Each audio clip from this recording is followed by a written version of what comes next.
Il-grupp ta' esperti tal-Kunsil tal-Ewropa dwar it-traffikar tal-bnedmin jagħmel monitoraġġ u evalwazzjoni ta' kif il-pajjiżi li jkunu rratifikaw u iffirmaw il-konvenzjonijiet qed iħarsu l-obbligi tagħhom bħala stati membri u kif ikunu jistgħu permezz tal-evalwazzjoni joħolqu mekkaniżmi li jistgħu jgħinu lill-istituzzjonijiet.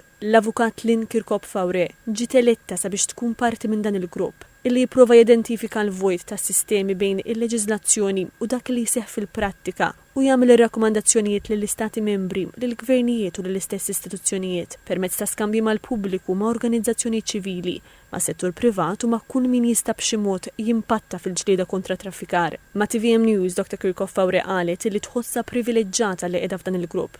Iżda qalet li miegħu hemm responsabiltajiet kbar anke għaliex Malta bħala stat membru għandha l-ewwel strateġija f'dan is-settur. Immur u nevalwa iktar b'mod prattiku.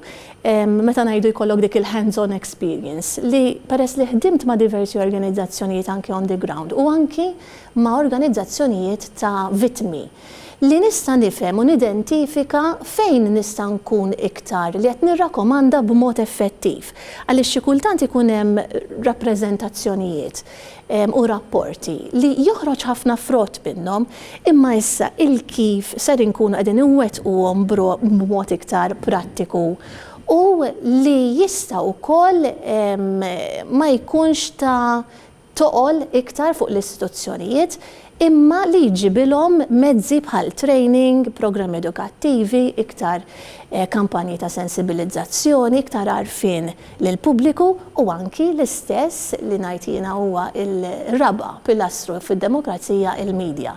Dr. Kirkhope-Faure spjegat li traffikar uman huwa forum differenti ta' sfruttar fuq il-bniedem, għall-użu ta' sess, għall-użu ta' xogħol sfurzat jew għall-użu ta' servizz domestiku.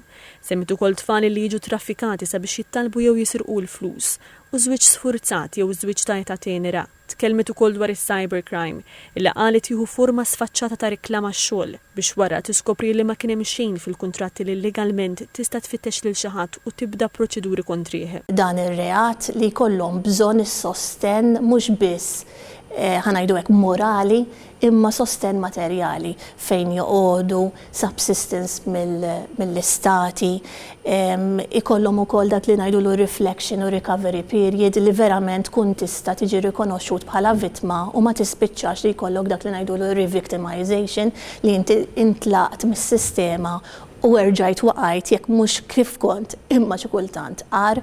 Dr. Kirkhope-Faure isservi l-ewwel mandat tagħha mill-ewwel ta' Jannar li ġej sal-aħħar tas-sena tal-2028 flimkien ma' 7 membri ġodda eletti minn madwar l-Ewropa.